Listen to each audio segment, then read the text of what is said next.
अस्सलाम वालेकुम नाज़रीन, प्रोग्राम हेल्थ गाइड के साथ मैं हूं मोहम्मद शादाब अब्बासी।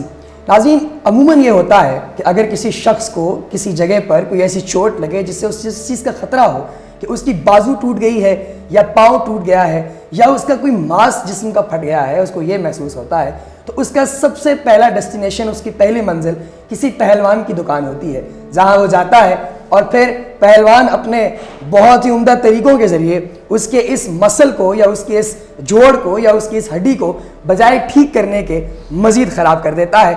और ये कई सालों से चलती हुई एक ऐसी मिथ है जिसको हम अभी तक सॉल्व नहीं कर पाए। आखिर हम लोगों को इस चीज़ का इल्म क्यों नहीं है कि आपके मसल्स के साथ रिलेटेड या आपके जिस्म की किसी फिजिकल बीमारी के साथ रिलेटेड एक प्रॉपर डॉक्टर है जिसको डॉक्टर ऑफ फिजिकल थेरेपी कहते हैं, और इसकी जो रुझानात हैं इन डॉक्टर्स के वो हमारी कौम के अंदर अभी तक उस लहज पर नहीं है जहाँ पर होने चाहिए। आखिर इसकी क्या वजूहात हैं? इंसान को जिस्म में बहुत से जो फ्लॉज हैं उसके जो फिजिकल थेरेपी के साथ रिलेटेड हैं वो कौन कौन से हैं, इनका इलाज कैसे किया जा सकता है, मसाइल कौन से हैं, इन तमाम चीज़ों पर गुफ्तगू करने के लिए आज हमारे साथ मौजूद हैं डॉक्टर नवीद अनवर साहब। अस्सलाम वालेकुम सर। सर कैसे हैं मिजाज हैं? सर बहुत शुक्रिया आपके कीमती वक्त का। सर सबसे पहला मेरा सवाल ये है कि क्या वजह है कि लोगों को अभी तक इतना ज़्यादा शऊर नहीं आया कि फ़िज़िकल थेरेपी क्या है और फिज़िकल थेरेपिस्ट डॉक्टर जो है उसका काम क्या है? एक्चुअली फ़िज़िकल थेरेपी में स्टार्ट से ही जैसे बाकी डॉक्टर्स होते हैं, डॉक्टर्स की फील्ड्स हैं, उसमें टोटल अवेयरनेस प्रोग्राम्स चलते आए हैं। आज तक बहुत ज़्यादा अवेयरनेस रही है एमबीबीएस के लिए। अगर किसी से पूछा जाए बेसिकली दो ही फील्ड्स एमबीबीएस और इंजीनियरिंग हैं जिनके बारे में लोग बात करते हैं। सही। तो फिज़िकल थेरेपी के बारे में बहुत कम नॉलेज रहा है। उसी तरह से जैसे आपने अभी जिक्र किया है कि लोग अगर कोई ऐसी इंजरी हुई तो उठ के वही जो लोकल जो लोग बैठे हुए हैं मीन्स वो कोएक्स हैं जो उनको वो अप्रोच करते हैं और अपना ट्रीटमेंट उनसे ले लेते हैं। इसके बारे में इसीलिए जो है फ़िज़िकल थेरेपी के लिए जो लोग हैं इसके लिए वो पहुंच नहीं पाए और वो अपना ट्रीटमेंट उस तरह से कंटिन्यू नहीं कर सके। सही। अच्छा सर, बहुत से लोग आम हमारे पास ऐसे होते हैं जो कि इस चीज़ से भी मतलब परेशान रहते हैं या इस चीज़ पे वो कंफ्यूज रहते हैं कि किस उम्र में हीलिंग का जो प्रोसेस है वो कितना लेट है। मिसाल के तौर पे एक छोटे बच्चे की हड्डी टूटती है तो वो कब तक जो है वो प्रॉपर सही हो जाती है, एक नौजवान की और एक बूढ़े की, इनमें क्या फ़र्क है बुनियादी तौर पर? ऑब्वियसली एज वाइज जो हीलिंग का प्रोसेस है वो डिफरेंट होता है, उसमें टाइम वाइज लाजमी डिफरेंस होता है। जैसे कि बच्चों में है और जो यंग एज है अराउंड 30-35 जो है हीलिंग का प्रोसेस बिल्कुल नॉर्मल चलता है और काफ़ी जल्दी हीलिंग हो जाती है। सही। लेकिन ओल्ड एज में जाके हीलिंग प्रोसेस स्लो हो जाता है और उसी तरह से फिर कॉम्प्लिकेशंस आने के भी ज़्यादा चांसेस होते हैं। अगर हम बात करें यंग एज में अगर कोई भी हड्डी का फ्रैक्चर होता है तो नॉर्मली 1-1.5 मंथ जो होता है एनफ होता है बोन की हीलिंग के लिए। लेकिन ओल्ड एज में जाके यही चीज़ें क्योंकि ब्लड की सर्कुलेशन कम हो चुकी होती है, उस तरह से न्यूट्रिएंट्स नहीं मिलते, फूड जो है वो उतनी क्वालिटी फूड नहीं ले रहे होते, उस तरह से मोबिलिटी नहीं होगी, तो ये सारी चीज़ें फिर इफेक्ट करती हैं जो कि उसका हीलिंग का प्रोसेस है वो स्लो हो जाए। सर ये जैसे ही जाते हैं मतलब किसी क्वैक के पास, जैसे भी आपने जिक्र किया, या किसी पहलवान के पास, या जिस तरह मैच चलती आ रही है काफ़ी सदियों से ही आ रही है किस्म की, तो वो फौरी तौर पर अगर कोई छोटा सा माइनर सी इंजरी भी अगर है तो उस पर वो अच्छी खासी पट्टी का एक थोपा हुआ है उसके ऊपर बांध देता है, या वो इस तरह खींचते हैं बाजू जो पहले थोड़ा ख़राब था ज़्यादा ख़राब था। तो ये इसकी जो कॉम्प्लिकेशंस हैं ये क्या हो सकती हैं अगर आप क्वैक्स के पास ही जाना जारी रखेंगे तो? देखें डिफरेंट कंडीशंस होती हैं, कॉम्प्लिकेशंस डिफरेंट कंडीशंस के अकॉर्डिंग है। हम एग्जांपल ले लेते हैं फ्रोज़न शोल्डर की। फ्रोज़न शोल्डर में होता यूँ है कि जॉइंट आपका फ्रीज़ हो जाता है और हम अपने बाजू को किसी साइड पे फंस गए, राइट पर हुआ है तो किसी साइड पर मूव नहीं कर सकेंगे। तो अब इसके लिए जनरली जो मतलब जो लोगों का वो चल रहा है कि जी फ्रीज हो गया, ले जी हमने फर्ज करें बैकवर्ड एरियाज हैं उनको इतना नॉलेज नहीं है, उनको पता ही नहीं है क्योंकि फिजिकल थेरेपिस्ट भी होता है जो कि इसका ट्रीटमेंट करता है। अब वो टोटली अप्रोच करेंगे क्वैक को जो कि हम आम जुबान में पहलवान बोलते हैं। अब वो उसके पास जाएंगे, उसको इस चीज़ का कोई नॉलेज नहीं है कि अंदर क्या प्रॉब्लम हुआ है, जॉइंट अगर फ्रोजन है या फ्रीज है वो किस वजह से है। तो अब वो स्ट्रेट अवे अगर पेशेंट आएगा उसको सिर्फ एक ही पता है, एक ही चीज़ पता है कि कोई भी इशू होगा तो उसने पकड़ के उसको खींच के वो उसमें से कह लें कि कोई आवाज़ निकालनी है जिसको आम ज़बान में हम कड़ाका बोलते हैं, जब वो निकालना है। तो वो शोल्डर अगर एक जगह मतलब फ्रीज है, अब उस पर अगर इस तरह से ज़ोर से उसको खींचा जाएगा तो शोल्डर के अराउंड सॉफ्ट टिश्यू होता है जो लिगामेंट्स हम बोलते हैं, लिगामेंट्स जो हैं वो टीयर हो जाते हैं। अब लिगामेंट्स अगर टीयर हो जाएंगे तो इनकी हीलिंग बाद में पॉसिबल ही नहीं होती या कि बहुत ज़्यादा कॉम्प्लिकेटेड है, ठीक है। तो अब वो ऐसी कंडीशन में फिर जो है पेशेंट बहुत ज़्यादा, यानी जो उसकी रिकवरी 10 से 15 डेज़ में होनी होती है वो जाके या तो होती नहीं है, या फिर जो इस तरह से हो जाएगा कि कोई भी उसमें डिसेबिलिटी आ जाएगी, कोई भी फंक्शनल लॉस हो जाएगा कि उसका वो कोई काम करता है या तो वो इस तरह से जैसे कि बाजू एक ही जगह वो हो जाएगा या उससे डिसलोकेट हो जाएगा, मीन्स ऐसी कॉम्प्लिकेशन आने के चांसेस होते हैं। सर लोगों को अमूमन ये भी लगता है कि किसी पहलवान या क्वैक के पास जाएंगे तो थोड़े पैसों में वो ठीक हो जाएंगे, और अगर वो डॉक्टर और फिजिकल थेरेपी को अप्रोच करेंगे तो वो एक्सरे और ये टेस्ट वो टेस्ट बैंडेज काफ़ी ज़्यादा खर्चा हो जाएगा। क्या ये अप्रोच किसी हद तक ठीक है? देखिए इस अप्रोच में कहा जाए तो मतलब पैसों के हिसाब से अगर देखा जाए तो ऑब्वियसली डिफरेंस है, लेकिन मैं ये समझता हूँ कि अगर हम ये अगर जनरल हम रूल अप्लाई करते हैं, ये तो फिर MBBS डॉक्टर को भी देखा जाए तो वो भी बहुत ज़्यादा, अगर आप एक कंसल्टेंट के पास जाते हैं कि वो 2000 चार्ज करेंगे आपको एक सेशन का, जो कि मेडिकल स्टोर पे आप जाते हैं या जो आम लोगों में कॉन्सेप्ट है मेडिकल स्टोर पे जाके वो मेडिसिन एडवाइस करवा लेते हैं, वहाँ से मेडिसिन ली हो या वहीं पर इंजेक्शन लगवा लिया। तो गवर्नमेंट की तरफ से यही हमारे जो कह लें कि गवर्नमेंट होती है, उन्होंने इस चीज़ को कंट्रोल करना होता है। तो गवर्नमेंट हॉस्पिटल इसी चीज़ के लिए बने हुए हैं। MBBS डॉक्टर अगर वो कंसल्टेंट अपने प्राइवेट क्लिनिक में 2000 चार्ज कर रहे हैं तो वही सेम डॉक्टर मॉर्निंग में अगर वो किसी गवर्नमेंट हॉस्पिटल में वर्किंग कर रहे होंगे तो वो वही फ्री ऑफ कॉस्ट जो है आपको फिजिकल थेरेपिस्ट हैं गवर्नमेंट हॉस्पिटल्स के अंदर। बिल्कुल, फिजिकल थेरेपिस्ट जो हैं वो हर तरह से अब primary secondary health care centre हैं, अब उनमें भी स्टार्ट हो गया, जैसे कि THQs DHQs। पहले तो ये होता कि बिल्कुल जो है टर्शरी केयर हॉस्पिटल जो कि बड़े शहरों में होते हैं वहाँ पर अवेलेबल होते थे। अब जो है फिजिकल थेरेपिस्ट DHQ जिसमें डिस्ट्रिक्ट हेडक्वार्टर हॉस्पिटल्स हैं उनमें अवेलेबल हैं। उसके बाद जो है अब THQ तहसील लेवल पर भी फिजिकल थेरेपिस्ट जो हैं वो अपॉइंट हो चुके हैं, वहाँ पर जो है उनकी जो फैसिलिटीज़ हैं वो अवेलेबल हैं। तो पेशेंट उनको अप्रोच करके वहाँ पर फ्री ऑफ कॉस्ट जो है अपना ट्रीटमेंट ले सकता है। और मैं समझता हूँ कि गवर्नमेंट हॉस्पिटल्स में जो डिपार्टमेंट्स बने हुए हैं वो बड़े वेल एस्टेब्लिश्ड हैं, बड़ी अच्छी वहाँ पर मोडेलिटीज़ हैं, बहुत अच्छा, मतलब बहुत ज़्यादा उन्होंने उस पर जो है फाइनेंशियली उस पर बहुत ज़्यादा इन्वेस्टमेंट की हुई है, तो लोगों को इससे इस्तेफादा हासिल करना सर किस तरीके से घुटनों के दर्द वगैरह से बचा जा सकता है? आजकल ये बहुत ज़्यादा मसाइल बढ़ रहे हैं कि जिन मोरों की तकलीफ है, पट्टों की तकलीफ है, तो ये जो मसाइल हैं जो कि कॉमन मतलब आपके मेरे ख्याल में शायद लाइफस्टाइल इस तरह का है, तो ज़रा ये बताइएगा कि किस तरीके से कौन सी ऐसी एक्सरसाइजेज या कैसा लाइफस्टाइल अडॉप्ट करके हम अपने आप को बेहतर बना सकते हैं और ये जो दर्द हैं इनसे खुद को बचा सकते हैं। देखें, अगर हम घुटनों के दर्द की बात करें तो 40-45 ईयर्स एज के बाद या थोड़ा इससे पहले भी कुछ लोगों को अगर वो उनकी बोन्स वीक हैं या वो उस तरह से एक्टिव नहीं है तो उन लोगों हर किसी को स्टार्ट होना होता है। ये एक नेचुरल प्रोसेस है, हर किसी में होना है, लेकिन इस नेचुरल प्रोसेस को स्लो डाउन किया जा सकता है। हम पुराने लोगों में देखते थे कोई दर्द नहीं आती थी घुटनों में, ये वो, उनकी खुराक अच्छी होती थी, देसी खुराक होती थी, और दूसरा वो अपने आप को पूरा पूरा दिन एक्टिव रखते थे, डिफरेंट कामों में, खेतों में काम करना और वो सारा कुछ, जो कि आजकल की जो अगर हम लाइफ देखते हैं वो उस तरह से रोबोटिक लाइफ हो गई है, या जो हम रिमोट कंट्रोल्स पर आ गए हैं कि कोई भी काम हमने उठ के नहीं करना, हम अपनी जगह पर बैठे बैठे हर चीज़ कर लेते हैं, मीन्स कि इनएक्टिव लाइफ स्टाइल हो गया। तो अब इस चीज़ को अगर हमने ओवरकम करना है तो वो किस तरह से कर सकते हैं, वो यही है कि आप अपनी लाइफस्टाइल में मॉर्निंग में या इवनिंग में जब भी इसमें टाइम निकालें, कोई हाफ एन आवर 1 आवर का अगर हम अपने लिए टाइम निकालें और उसमें वॉक वगैरह करें या एक्सरसाइज करें, रेगुलर एक्सरसाइज, उसमें कोई स्पेशलाइज्ड एक्सरसाइज की ज़रूरत नहीं है। जब आपको स्पेशलिस्ट एक्सरसाइज रिक्वायर्ड होगी वो तो कोई प्रॉब्लम होगी, खुदा ना खास्ता फिर ही रिक्वायर्ड होगी, अदरवाइज़ आप अपना पार्क में जाके या कोई भी अगर एरिया आपके करीब बना हुआ है तो वहाँ पे जाके एक्सरसाइज करें। ख्याल ये होना चाहिए, कुछ लोग ये समझते हैं कि जी हम बाहर अपने घर के बाहर जो हमारा एरिया बना हुआ अगर खुला सा है जी हम रोड पे वॉक कर लें, यहाँ पे कर लें, उस चीज़ का नुकसान होता है। आपको वॉक करनी है तो आपने ख्याल करना है कि वो सिंपल जो मिट्टी वाला ट्रैक बना होता है, मोस्टली पार्कों में आजकल बना होता है, तो उस पर वॉक करनी चाहिए, हार्ड ट्रैक पे वॉक नहीं करनी चाहिए। उससे अगर आप हार्ड ट्रैक पे वॉक करते हैं फॉर द लॉन्ग टाइम तो उससे ये होता है कि इन द फ्यूचर आप उसको इवन पेन आपकी बढ़ने के चांसेस होते हैं। तो बेहतर ही होता है कि आप अपना वॉक का टाइम निकाल लें, स्पेशली पार्क वगैरह में जाएं और वहाँ पे जाके आप अपना जो ट्रैक बना हुआ है उस पे जाके अपनी वॉक करें प्रॉपरली।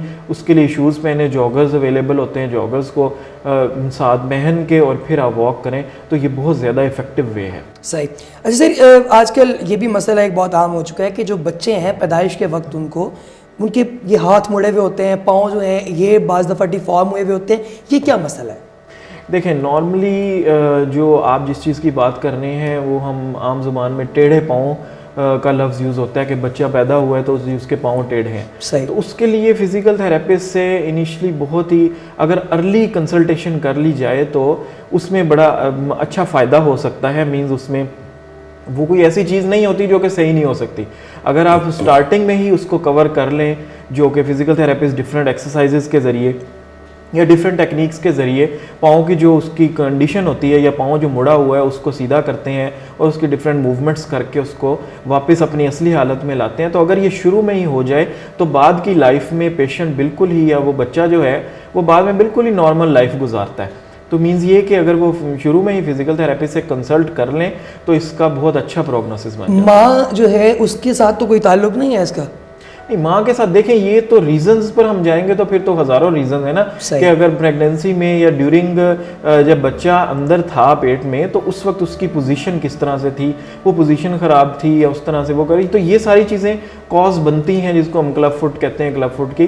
तो वो तो कॉजेज़ जो भी हैं, लेकिन इन द एंड बाद में अगर खुदा ना खास्ता ऐसी सिचुएशन आपको नज़र आ गई है तो स्ट्रेट अवे कंसल्ट करें आप फिज़िकल थेरेपिस्ट से। अच्छे हॉस्पिटल में होंगे तो वो लोग तो खुद ही फिज़िकल थेरेपिस्ट वहाँ पर अवेलेबल होता है और वो खुद फ़ौरन से उसको कर लेते हैं। ये जो मतलब अगर हम बात करें, जैसे भी इसी से रिलेट करते हैं, तो प्रेगनेंसी के दौरान बाज़ दफ़ा बहुत ज़्यादा अद्वियात वगैरह जो हैं वो भी नहीं ले पाती जो मदर है, और इस तरह से तो कौन सी ऐसी एक्सरसाइजेज हैं जिनको करने से एक तो उनकी जो लेबर है उसमें आसानी हो, और दूसरा ये कि बच्चे की जो सेहत है वो भी ठीक रहे, जैसे अभी हम बात कर रहे हैं? देखिए, प्रेगनेंसी में फ़ीमेल जो होती है वो कोई भी मेडिसिन नहीं ले सकती। इस चीज़ का कह लें कॉन्ट्राइंडिकेशन होती है कि ड्रग्स नहीं देनी। उसका फिर खुदा ना खास्ता अगर कोई फ़ीमेल ड्रग्स ले लेती है ड्यूरिंग प्रेगनेंसी तो वो उसका इफ़ेक्ट करती है फीटस को, जो बच्चे को या उसके बाद में जो बच्चा पैदा होता है, या उसमें खुदा ना खास्ता कोई एबनॉर्मेलिटीज़ हो सकती हैं। तो इस चीज़ को कवर करने के लिए यही होता है। और एक और बात है कि ड्यूरिंग प्रेगनेंसी बैक पेन लाजमी आती है। 90-95% केसेस में बैक पेन आती है क्योंकि बॉडी का पोस्चर टोटली चेंज हो चुका होता है, लिगामेंट्स उस तरह से लैक्स हो चुके होते हैं हार्मोनल चेंज की वजह से। तो ये सारी चीज़ें चलने की वजह से अब जो फीमेल अगर चलती है इस दौरान या कोई काम करती है तो उसका पोस्चर नॉर्मल नहीं रहता ज़्यादा, वो उस वज़न की वजह से, क्योंकि आगे की तरफ वज़न ज़्यादा होता है तो सारा बोझ उसका कमर पर आ रहा होता है। अब इस वजह से अगर बैक पेन आती है तो वो मेडिसिन भी नहीं ले सकती। तो इसका बहुत ही अच्छा हल ये होता है कि फीमेल जो है वो कंसल्ट करे फिज़िकल थेरेपिस्ट से, वो उसको प्रॉपरली एक्सरसाइजेज, वो या तो वो खुद ट्रीटमेंट देंगे स्टार्टिंग में 3 to 4 days 5 days का ट्रीटमेंट देंगे। जब उनकी बैक काफ़ी हद तक बेटर हो जाएगी, मीन्स वो इस कंडीशन में हो जाएंगे, फिर उनको खुद से हम बता देते हैं कि आप ये एक्सरसाइजेज कंटिन्यू करें, इससे उनको काफ़ी ज़्यादा उनकी बैक पेन से छुटकारा मिल जाएगा। फिर दूसरी चीज़ जो आपने बात की कि लेबर में जो है उनको आसानी होगी, होता ये है कि हमारे मसल्स होते हैं पेट के अंदर नीचे वाली साइड पर जिन्होंने हेल्प करना होता है ड्यूरिंग लेबर। अब वो मसल्स जो हैं वो वीक हो जाते हैं ड्यूरिंग प्रेगनेंसी, या आप ये कह सकते हैं कि मल्टीपल प्रेगनेंसीज के साथ जो है वो मसल्स वीक हो जाते हैं। तो हम क्या करते हैं कि हम लास्ट ट्राइमेस्टर में आखिरी 3 महीनों में पेशेंट को डिफरेंट एक्सरसाइजेज गाइड करते हैं जो कि बिल्कुल ही सेफ़ होती हैं, उससे कोई उनको नुकसान नहीं होता, बिल्कुल नेचुरल वे है ट्रीटमेंट का, हम उसको बता देते हैं उनको। तो वो अगर पहले से ही उन एक्सरसाइजेज को कंटिन्यू करती हैं तो वो मसल्स वीक नहीं होते, मीन्स अपनी असली हालत में रहते हैं। तो ड्यूरिंग लेबर अगर उनको फिर जो पुश करना पड़ता है बेबी की नॉर्मल डिलीवरी के लिए तो वो बड़ा अच्छा हो जाता है। इवन उसके बाद भी कुछ लोगों को बैक पेन आती है, कुछ फीमेल्स को, तो ये है कि अगर आप पहले से ही उसमें अपने मसल्स को आपने प्रॉपरली ट्रेन किया हुआ है और उसकी एक्सरसाइजेज करते रहे हैं तो बाद में फिर जो है पेन भी नहीं आती और कॉम्प्लिकेशन मिनिमम से मिनिमम होती हैं। तो सर ये कई दफ़ा ये भी रवैया इख्तियार कर लिया जाता है कि जो मदर है वो आराम करना शुरू कर देती है बहुत देर तक, मतलब लेडी रहेंगी और बाकी लोग भी डिस्टर्ब नहीं करेंगे कि यार चलें ये प्रेगनेंसी में। तो क्या ये रविश ठीक है कि आप लगातार आराम ही करते रहें और मोटिलिटी आप में बिल्कुल ना हो? नहीं, ये वाला कॉन्सेप्ट बिल्कुल गलत है कि आपने कुछ फीमेल्स जो हैं जो पुराना कॉन्सेप्ट चला आ रहा है कि जी आपने सीढ़ियाँ नहीं चढ़नी, आपने ये नहीं करना, आपने चलना नहीं है, कोई काम कर लिया है तो उसका नुकसान होगा, ये टोटली कॉन्सेप्ट गलत है। अगर आपको कोई और प्रॉब्लम नहीं है, मींस उसमें डिफरेंट प्रॉपर कंडीशंस होती हैं जिनमें हम अवॉइड करवाते हैं कि बहुत ज़्यादा लो लाइंग है, आपका फिटनेस जो है उसमें बहुत ज़्यादा नीचे पड़ा हुआ है, या ये चीज़ें जब वो गायनेकोलॉजिस्ट से कंसल्ट करेंगी तो वो उनको गाइड कर देंगे कि इस कंडीशन में आपने वॉक नहीं करनी या सीढ़ियाँ नहीं चढ़नी। बहुत कम कंडीशंस ऐसी हैं जिनमें ऐसा उनको अवॉइड करवाया जाता है। अदरवाइज़ हर फीमेल को, इवन हम ये कहते हैं कि फ़ीमेल अगर ड्यूरिंग प्रेगनेंसी अपना काम पूरा नॉर्मली करती है तो उसको प्रेगनेंसी जो लेबर पेन है वो इजी आती हैं। सही। जो उसकी डिलीवरी है वो बहुत इजीली हो जाती है। तो कोई ना ही सीढ़ियाँ चढ़ने की ममानत होती है, ना ही कोई वॉक करने की, ना ही नीचे बैठ के कोई काम करने की। तो हर तरह का काम किया जा सकता है। बस ये होता है कि लास्ट जो मंथ होता है उसमें जाके थोड़ा सा एहतियात करनी होती है, तो वो हम उस तरह से फीमेल को गाइड कर देते हैं। बिल्कुल सही। अच्छा सर, कुछ लोग जो हैं वो मतलब बेड रिडन हो जाते हैं, मतलब उनको एक ख़ास टाइम पे लगता है कि यार मुझे बहुत ज़्यादा पेन हो रहा है, मेरे पट्ठों में खिंचाव आ रहा है, अब मुझे बस आराम करना चाहिए। तो वो जो मोटिलिटी को बिल्कुल छोड़ देते हैं और बिल्कुल मतलब बेड रिडन हो जाते हैं, इससे वो छुटकारा कैसे पाया जा सकता है? लोग क्या कर सकते हैं इस बारे में? बेड रिडन मोस्टली हमें ऐसी चीज़ नज़र आती है ओल्ड एज के अंदर। मींस पेशेंट की एज हो गई है 60 प्लस 65 के अराउंड एज हो गई है उसकी, तो उसको जो है वो ऐसी फीलिंग्स आती हैं जी मेरे मसल्स में पेन है, मैं उस तरह से जाके बेड रिडन हो जाऊं और मैं बिल्कुल ही, या इवन अपना खुद से दिल नहीं करता उठने का, क्योंकि दर्द इस तरह से होती है कि आप चलते फिरते भी नहीं है, आपकी एक्टिविटी काफ़ी हद तक कम हो जाती है। तो ऐसी कंडीशन में ज़रूरी होता है कि वो बिल्कुल अपनी एक्टिविटी कम ना करें। आपको अगर कोई ऐसी खुदा ना खास्ता ऐसी सूरत हाल फेस करनी पड़ रही है तो आप नियर बाय फिजिकल थेरेपिस्ट से कांटेक्ट करें और उनसे जाके अपनी अपॉइंटमेंट लेके अपना सारी एक्सरसाइजेज, जनरल बॉडी की मूवमेंट जो हैं उनसे समझें और वो आप कंटिन्यू करें। तो इस तरह से आप काफ़ी सारी चीज़ों से बच जाते हैं। बेड रिडन होने से और बहुत सारे डिफरेंट केसेस सामने आते हैं, बेड सोर्स होने के चांसेस होते हैं, डिफरेंट चीज़ें ऐसी हैं। तो उसमें ये है कि हम फिर उनको सारी चीज़ें, पोजीशंस बता देते हैं कि आपने बार बार जो है करवट बदलनी है, बार बार पोजीशन चेंज करनी है, हर हाफ एन आवर बाद, घंटे बाद जो है पोजीशन चेंज करनी है। तो ये सारी चीज़ें उनको बता दी जाती हैं जिससे कोई भी ऐसी कॉम्प्लिकेशंस नहीं आती जो कि बहुत हम देखते हैं कि लोगों में आ रही होती हैं। बिल्कुल सही। अच्छा सर, एक सवाल हम आपसे और करेंगे, वो ये बताइए कि ये जिम वगैरह का आजकल बड़ा कंसेप्ट हो गया है, लड़कियों में भी लड़कों में भी, तो किस चीज़ का बुनियादी ख्याल रखना चाहिए? अगर किसी को तनसाजी का शौक़ है तो वो क्या चीज़ें जो है वो प्रॉपर उनका ख्याल रखे, डाइट वगैरह के हवाले से और वज़न वगैरह उठाने के हवाले से? देखें, जो जिम की जो है ना, मतलब लोगों में आजकल बहुत ज़्यादा कॉमन हो गया है, मतलब ये बड़ा अच्छा जो है रुझान आया है, लेकिन इसका गलत इस्तेमाल जिम इंस्ट्रक्टर्स करते हैं। सही। अब उन लोगों को, जिम इंस्ट्रक्टर वो होता है नॉर्मली हमारे यहाँ जो कि पढ़ा लिखा इतना नहीं होगा, सिर्फ देख देख के उसने एक्सरसाइजेज देखी होती हैं, वो देख देख के उनको वो बन जाता है, बाकी उसकी अपनी बॉडी बनी होती है, तो इस लिहाज से हम उसको जिम इंस्ट्रक्टर कहने लग जाते हैं। हाँ जी। तो ये बहुत ही गलत बात होती है। मैं समझता हूँ कि आप जिम जाएं, आप अपने गोल्स रखें। आपने अगर अपना गोल रखा हुआ है फिटनेस, देन आपको ज़रूरत ही नहीं है पागलों की तरह से इतना ज़्यादा वज़न उठाने की। तो आप जाएं, आप वहाँ पर जाके जिम जाएं ज़रूर, अपना सारा करना चाहिए, हर किसी को करना चाहिए। आप अगर 40-50 ईयर्स एज तक भी हैं, इवन आप जा सकते हैं जिम में। तो उसमें होता ये है कि आपने एक ख्याल करना होता है कि आप स्लोली प्रोग्रेस करें। ये ना हो कि फर्स्ट डे गए हैं आप, जी मैंने दूसरे आपके साथ वाला वज़न बहुत ज़्यादा उठा रहा है तो आप उसको देखते ही खुद भी उठाना शुरू हो जाएंगे, तो मसल अपना पुल करवा के वहीं बैठ जाएंगे। इंस्ट्रक्टर्स भी इसी चीज़ में इंस्ट्रक्ट करते हैं, जी आपको ये वज़न उठाना है, वो उठाना है, तो आप वो जज्बाती होकर बहुत ज़्यादा वज़न उठा देते हैं, जो कि आपके लिए फिर मसला होता है, जी मसल वहीं पर पुल हो गया, ये वो। तो वो जो आपने पूरे 2 महीने 4 महीने जिम कंटिन्यू करना था, आप पहले दिन के बाद ही घर बैठ जाते हैं। तो बेहतर ये होता है कि आप जाएं और स्लोली ग्रेजुअली उसमें इंक्रीज करें, कम से कम वेट से स्टार्ट करें, कोई उसमें जल्दी ना करें। बेसिकली वो फिटनेस है, फिटनेस अचीव करनी है, कोई आपने मुकाबलों में से तो हिस्सा लेना नहीं है। सही।